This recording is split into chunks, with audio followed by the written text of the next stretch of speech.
Alrighty then. So I watched all the way through episode 8 and I warmed up to the show a little. I think I said episode 1 through 3 of Invincible sucked really hard, and that's because it did. And does episodes 4 through 8 suck as hard? Yes and no. This show is very interesting because I can see exactly why everyone is going full Bugman over it. The animation's really good. The voice acting and cast is pretty good. It's a very interesting premise. If cliche, it's cliche because people usually like this premise. I like this premise. I do kind of like sometimes the superheroes are dicks thing. But that's not what's wrong with this show. And it's also not really what's right with this show. What's right with the show is believable voice acting and good art. Really good art. What's wrong with the show, beyond all the SJW shit I ranted about, so I'm going to be kind of brief on that. The SJW shit is bad from episode 1 through 3, and episode 4 through 8, it gets worse. Way worse. It is in your fucking face. Lots of screen time for gay best friend. Lots of racial shit. And then there's like this whole arc where they go to a fucking college, and the Amber, the black girlfriend with the white name, and the freaking very Ramona Flowers-esque attitude. Like I said, everything about the show is cliche. Extremely so. Yeah, she was all excited because they got a great social justice program. And I'm just looking at her going like, I know he's only like half white, but your buddy here, Mark, he passes for white. He's got an upper class 2-parent household and shit, and I'm just going like, woke black chicks don't date guys like him. They date like nerds who make a lot of money, and then probably fuck a lot of guys on the side if they're gonna go across the race aisle for it. Just being a stereotype, but the show is very stereotypical. So anyway, what starts to happen wrong from that point on, from the when they go to the fucking college, and Amber and Mark break up and shit, and it's the most cliche goddamn romantic comedy thing. I swear to God, this girl Amber clearly likes Mark a lot. Why? I don't really know. Maybe she just has really low standards. But her main conflict with him is that he is late for things. And she ends up breaking up with him because he's late for things. This is an extremely cliche trope. Every goddamn superhero comic in existence has done the relationship drama because the guy is juggling superhero life with his social life. Blah, blah, blah. And he's always late. And the girl always breaks up with him over him being late, except for it's even worse. Because he finally admits to Amber, when he's desperate to get her back because he's in love with her, he admits to her, look, I'm, a superhero. And she says, oh, I know, I figured that out weeks ago. And that makes you even more of an asshole. And I'm like, how am I supposed to take this world seriously? Okay, aliens invaded a major city and killed thousands of people. In fact, super villains or monsters or space aliens or ghosts or some crazy shit, some monster of the week is coming up and killing people, killing grandmas and little kids, and little interracial families, because if you play the drinking game, drink if you see an interracial couple or a white mother with brown children, you will die halfway through episode 1 of alcohol poisoning. I'm so used to it that it doesn't offend me a lot, and it's not really central to the premise of the show. It's somewhat of an improvement when it's not being rubbed in your face constantly. Like, look at this miscegenation. Look. Look, every single person here. It's totally okay to date outside your race. Look, everybody's doing it. And if you thought that it's a little bit too much of brown male on white female, well, look, the main character is kind of white, and he's got the brown girlfriend. So it goes both ways. It's shut the fuck up. Stop doing this. Stop doing this. It's not natural. Nobody really cares about interracial shit. Very few people are angered by it, and very few people are overjoyed by it. Everyone knows that when you're doing this, you're signaling, virtue signaling hard. And apparently, dating outside your race is some kind of virtue and not just a sexual preference. And in fact, conversely, preferring to date inside your race should be treated exactly the same. Not as fucking racism, but a natural and in fact more common than not sexual preference for every single fucking race. It's natural, it's evolutionary biology. You're not evil if you only want to date white people and you're white, or you only want to date black people and you're black, and blah, blah, blah, around and around it goes. Or even if you don't want to date specific races. It's not racist. Fuck off. If I have to put up with people who want to fuck the same sex and people who want to fuck kids and shit, then you can put up with me only wanting to date white people. Okay, so I've gone on long enough about that, but just the fact that it is, you could literally sit there with a timer and hit a stopwatch every time. And keep in mind, these are all background characters. You don't know any of these people, but if you hit that stopwatch every single time that an interracial couple or a white woman, brown children shows up on screen, and you average out the average time between each time you see something like that in the background, it's going to be roughly once every 90 seconds on average, because sometimes it's once every 5 fucking seconds, and it's just annoying. And once you see it, you can't unsee it, and it's like somebody like shining a fucking pen light in your eyes over and over again, and you have to refocus on what's going on. And there's a lot of that in the way people talk. That's a lot of it in the way people act. And when Mark says, oh, that's sexist, and even though he says it kind of offhandedly and flippantly, like it's not serious, it's still signaling. It's still shining a laser beam right in your fucking eyeballs. You blink and double take and go, okay, I'm just going to ignore that because I want to watch the fucking superhero Gore. And you finally get to that, and that's what the show does really well. But, like I said before, the gore is in every episode, and it's... I gotta wonder how I would have treated this show if I hadn't seen episode 8 first. Because episode 8 blew my fucking mind, because I'd never seen a cartoon where one of the good guys takes another one of the good guys and uses him as a fucking weapon to kill hundreds of people in a subway station. Just like literally slamming him into the trains and just using him to plow people into fucking bones and gristle and brain matter and fucking flying orbital sockets and eyeballs. And it's gnarly. It's gross. But if you're doing that every single episode, including the aliens that don't matter who come and they come back and they're hinted that they're going to come back again, the aliens that keep coming back, but they don't matter. They have absolutely nothing to do with the plot at all. They're just aliens to fight.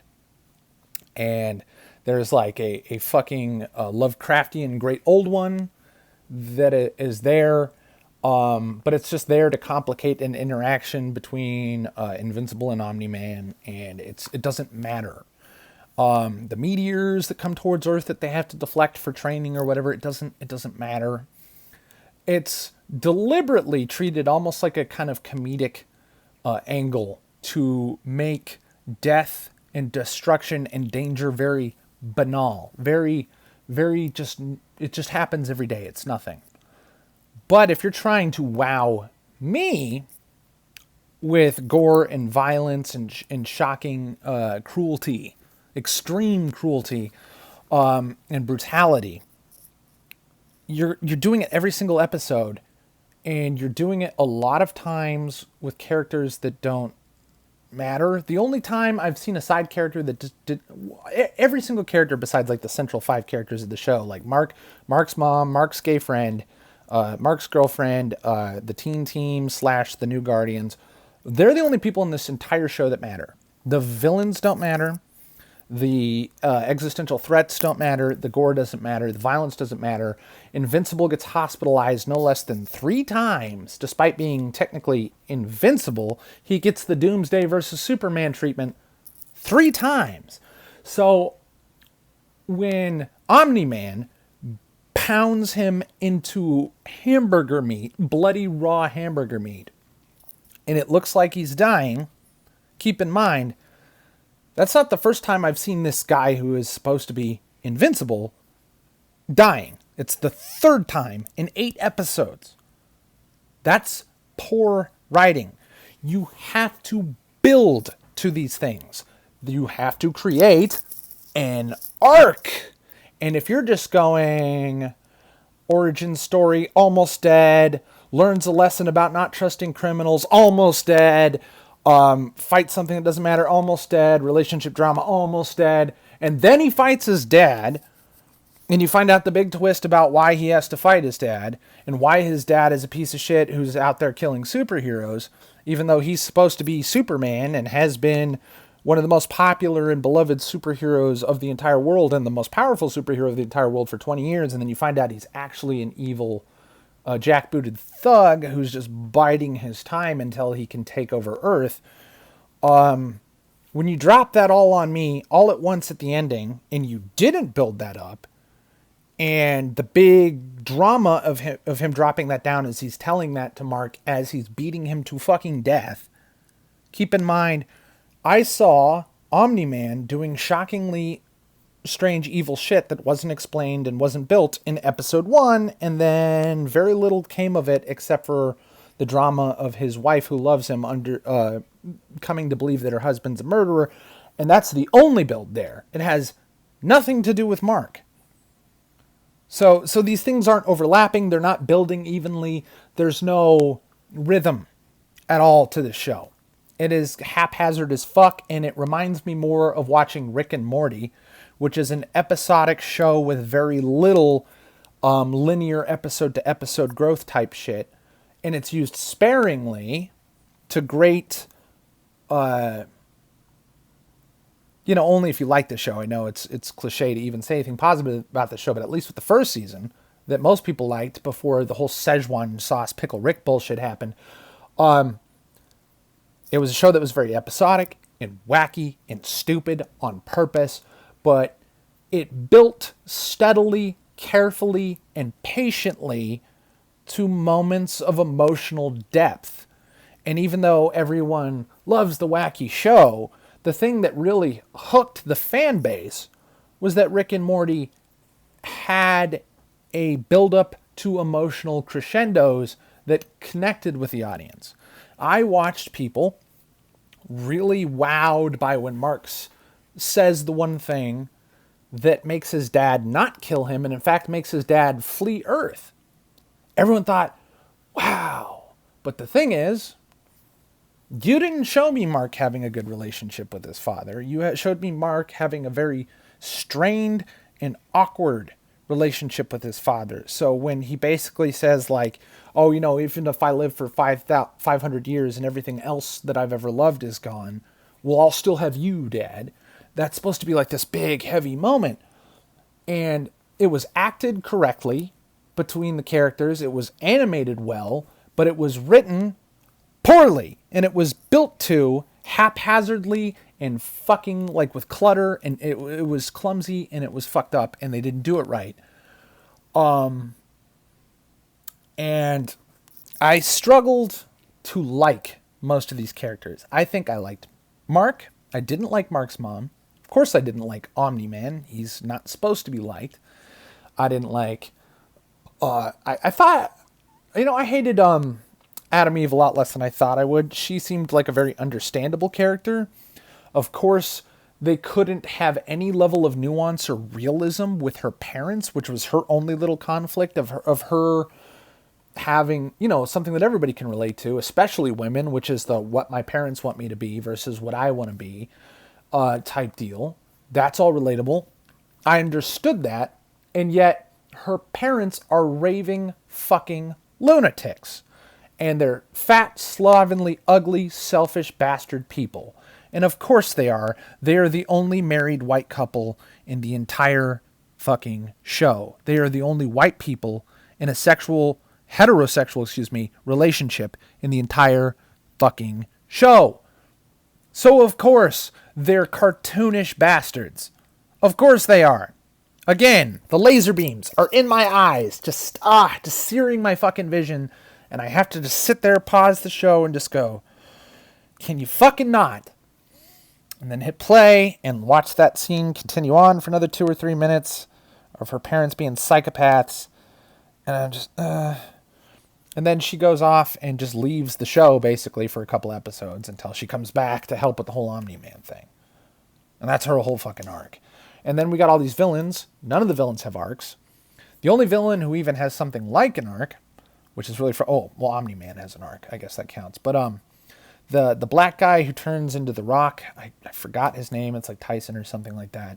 You know, the black criminal comes in the Rock. So he looks like somebody who at first is just a bank robber, and then he comes back a few episodes later, and he's shown to have remorse for his victims. Like he gives some money back to some of the people he robbed or something.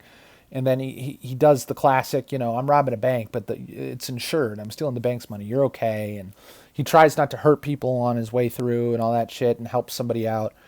So, you know, he's not a bad guy. You find out, he's being coerced by some other dickhead.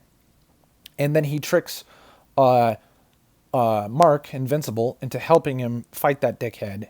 And then that dickhead nearly gets Mark killed. And then the Rock guy doesn't help Mark. He just says, sorry, but you're a Mark. Not as in Mark as in his name, as Mark as in he is a victim of a con artist, a Mark. He is a Mark bitch. Isn't that funny that his cluelessness is his major weakness and his name is Mark? Given that I think a lot of the people who worked on the show are black, that may have been deliberate.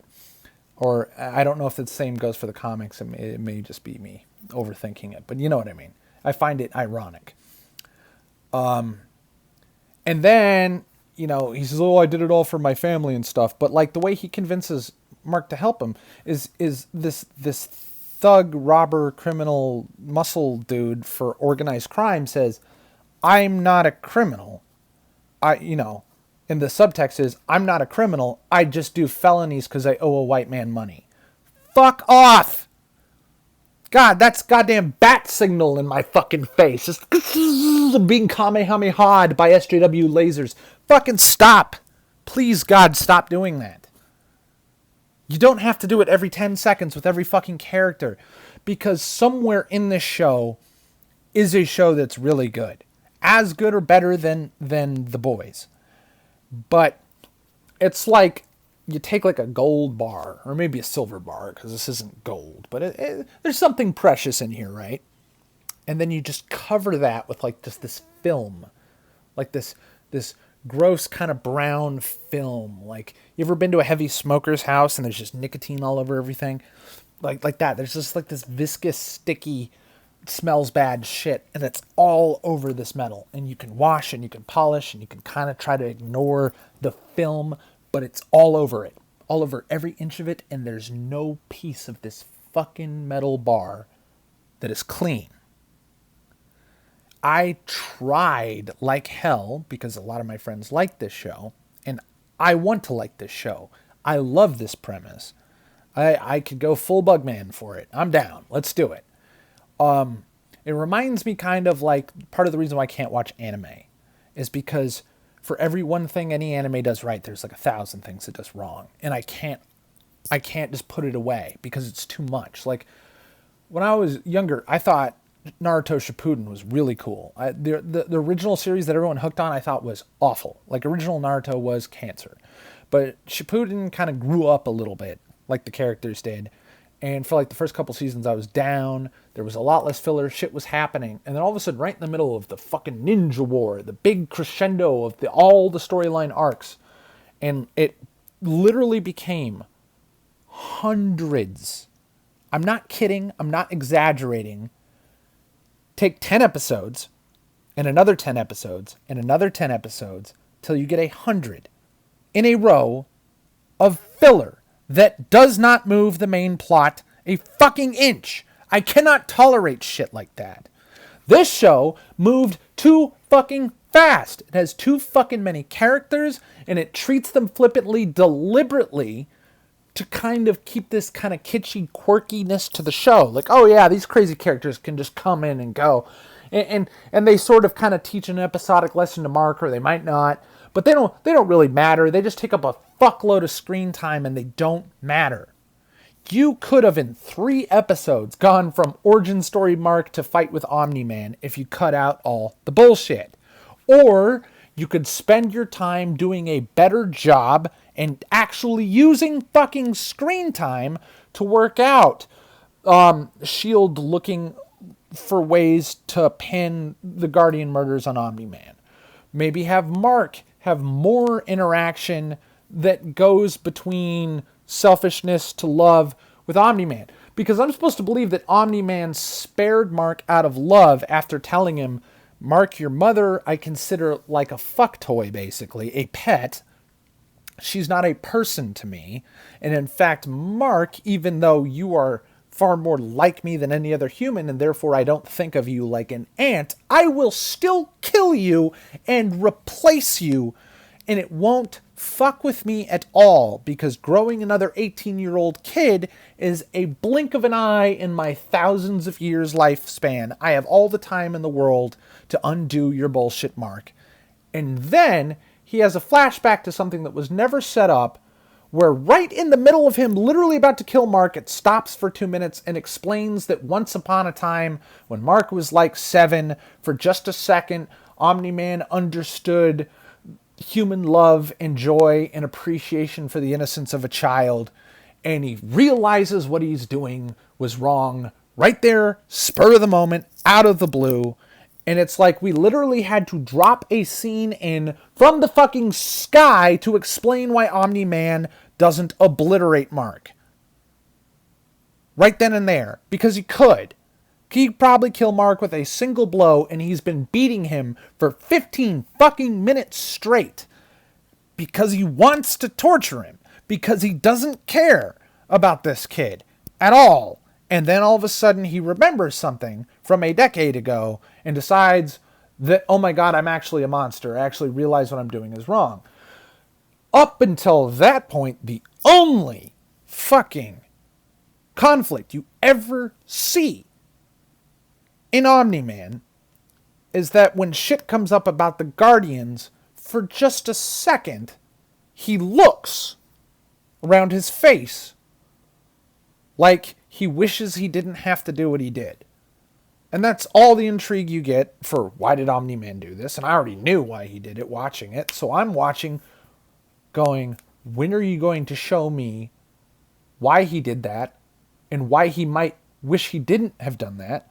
And instead all you showed me is, it was nothing for me to kill the Guardians, they're punk bitches. It's nothing for me to kill human beings, they're punk bitches. I don't even care about my own wife. I don't even care about my own son, but I am going to stop being a bastard in the blink of an eye and fly away and let all the heroes and all the innocent people live.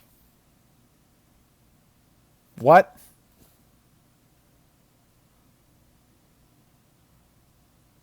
And then they tease at the end of the episode like an intergalactic fuck war between alien civilizations. Keep in mind, I'm sitting there going, first of all, Invincible should just be dead. This is stupid. The fact that he got away with what he got away with just by saying, oh, you know, I'll still have you, Dad. And then all of a sudden Dad realizes that deep within his Grinch heart is apparently some kind of human compassion, and he stops.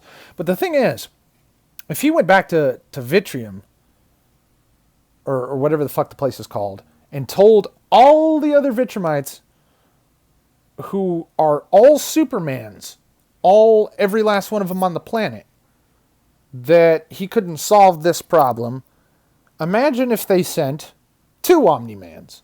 What if they sent 200,000 Omni-Mans? Earth's fucked. So how far are you going to have to immediately escalate the next arc to live up to an intergalactic war? You just barely got through origin story and hero gets through his first life or death, oh god, you know, miracle that I survived this situation. And we're going to go straight from Iron Man 1 to Avengers Endgame. Are we really going to do that? I hope not, because that would be a mistake. So, watching the show, my want to like it makes me want to not give it a terrible rating. But this show is going to get a bad rating. Now keep in mind, some of you see an out of 10 score, you think everything is really from 7 to 10. 7's kind of crap. 6 is really bad. 5 is horrible.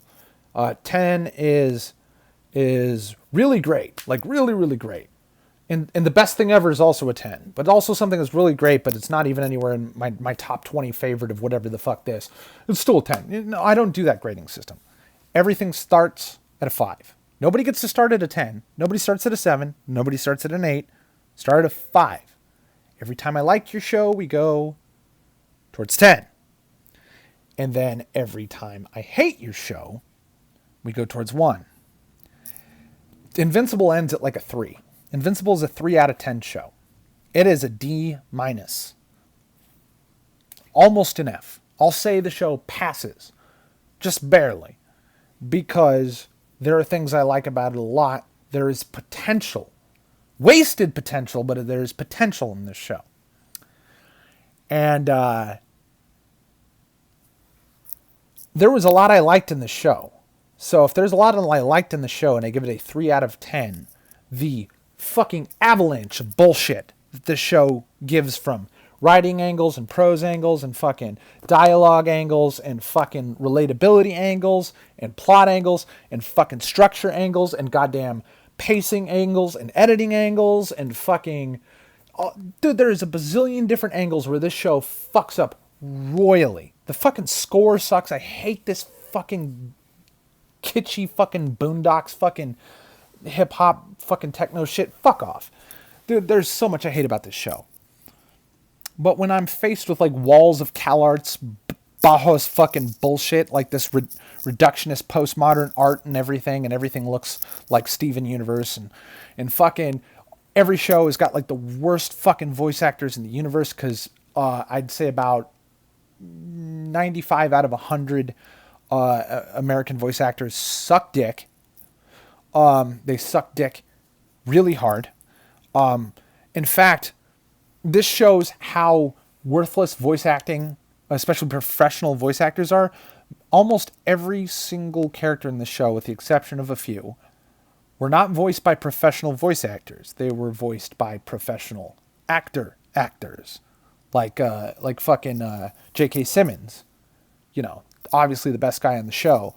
And God bless J.K. Simmons, because Omni-Man's dialogue is fucking terrible. But J.K. Simmons is really good at emoting with his voice, and he somehow makes it work. And I think Mark was casted really well because the guy, the voice that I don't know, I've never seen this actor before, but the Asian guy who plays Mark does a great job being a whiny teenager. But he's doing a great job being a whiny teenager, you know, so... And fucking, you know, I thought Amber did a great job sounding like a Ramona Flowers ripoff, but she wasn't believable, and it wasn't the actress's fault. It was the writing's fault, and around it goes. Same with Sandra Oh playing Mark's mom. I think she was the one who struggled the most to pull off the voice acting thing, to transition from acting to voice acting. She didn't do a terrible job. But her character's dialogue was cancer, so she was handicapped from the start. So God bless her that the kind of shitty job she did, I don't really think was her fault. It's not Sandra's fault. You know, this show is flawed from a bazillion angles. So 30 minutes is way more than long enough to talk about this shit. But this was everything I didn't want to get into my intro video because that was more of like a, you know, first impressions thing. This is like the totality of what I see in the show, what this show is, and what I expect from the show going forward. And I am not optimistic. I am expecting an increase in cancer, in laziness, in bad pacing. I'm expecting an increase in flippant introductions of characters and a decrease in Invincible's drama because they've gotten through the getting the shit kicked out of him part. So now he's going to be a smarmy, uncharismatic dick weasel, but he's going to be winning all the time, so he's not going to be a plucky underdog anymore. I doubt. They might just have Invincible keep getting hospitalized every fucking episode. We'll see. I'm not optimistic. I want to be. And that's the praise I'm giving the show. There is a diamond here, but it's not just unpolished and uncut. It's been shat upon by people who are handicapping this show. They're putting a ball and chain, a fucking lead weight around its ankles, and they're dropping it in the ocean expecting it to swim. And God bless it, occasionally it bobs above the surface and takes a great big breath of air before it starts drowning again. Anyway, that's all.